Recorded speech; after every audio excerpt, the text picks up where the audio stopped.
Project failure is traced to poor or no project management, bad estimate, deadlines, scope changes, poor resource planning, and all of that. Now, my next question to you is, as a result of poor management practices, don't you think it has also breed corruption? Yeah. When you don't have enough, when you have inadequate management, it negates the principle of transparency across board, and that is why you can have something that has been done 2 years ago in the budget of 2010, because nobody is making a recourse to it. Now, do you think that the government has the political will to go ahead with all what you're saying this morning? Because we're seeing that as an avenue of corruption too. Do you think that the government has a political will? It want to get rid of corruption or bring it to its barest minimum, that the government should begin to tackle this the way it's supposed to?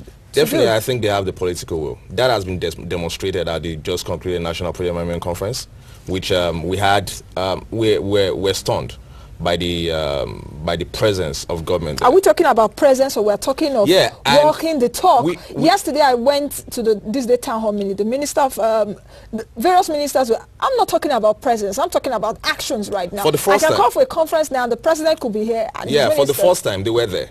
So what we expect now is to start, we want action at the national level. The government has made statements, the president has made statements, the House of Representatives, the Speaker of the Representatives have made statements, but we need to start backing up the statements with action. Okay, that conference was held in September, isn't it? Yeah, September. And this is December. What concrete evidence have you gotten from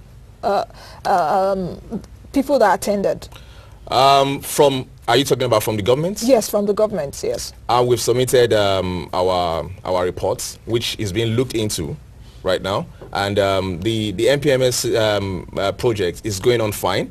And I'm not here to defend the government, but I know they are doing their own bits. And with this kind of what's it called, comments coming from Mr. Steve Onosai, it shows clearly government is accepting the fact that there is capacity flaw within the civil service. So what we now need now is implementation, and we have given recommendations.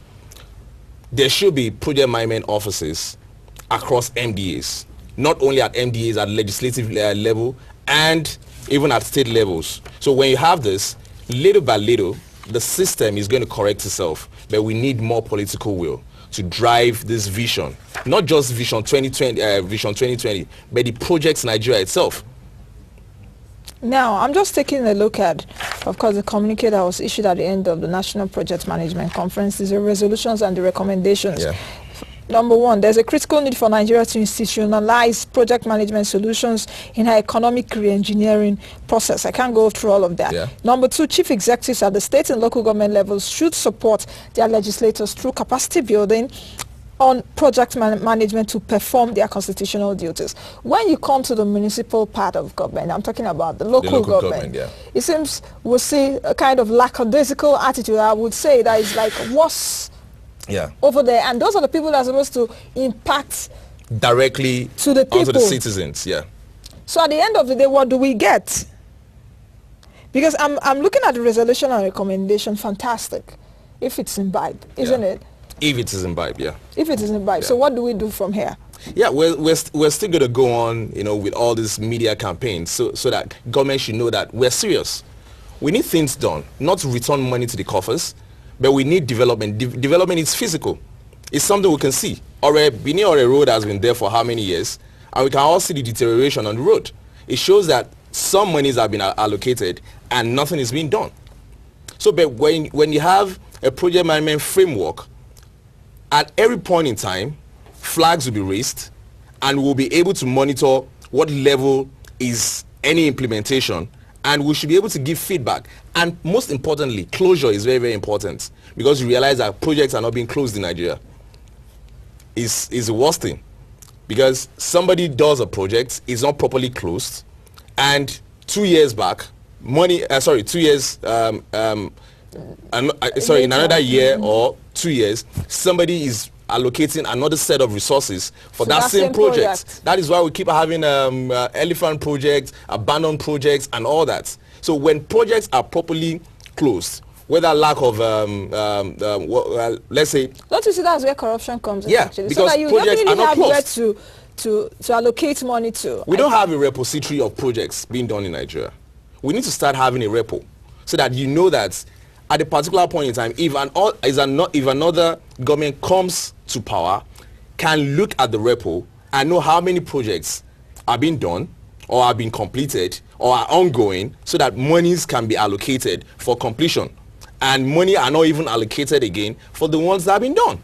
But when you don't have records, every government comes with a clean record and start doing projects. So projects, budgets should not be treated as the normal ritual. Monies have to be allocated every year. It goes beyond that. It's supposed to be a project. It's a change agent to impact on the lives of the citizens, infrastructurally, quality of lives, health, everything.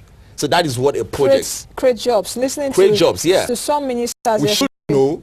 See, this thing is very, very simple. We should know from secondary school level how many students how many students of your local government are in a particular secondary school. By the time we have a statistics of the youths, the aged, and the working class, we'll be able to know who is out of job, who just got out of school. Taopheek, and, you know, you're just saying something, I don't know, should I call it impossible? Because in Nigeria, we don't have data. You just said it, no data, no statistics. I can't actually see. If you don't have data, there's no way you can plan. So when you tell me you have appropriated so amount of money to what's it called, this agency in charge of poverty alleviation, NAPEP, what are the criteria in selecting the beneficiaries? Just look at it. Taopheek, who are who benefited? Who have not benefited? Taopheek, we can go on and on. I'm afraid we've come to the end of the program, but you can join our conversation. Send us an email at views@themoneyshow.org. Views@themoneyshow.org is the email ad. Taopheek, thank you very much this morning for... It's an honor to be here. Thank you very much. All right, let's... all right, it's the end of the show. Please join us again tomorrow. We'll be here bright and early. Have a lovely day. Bye for now.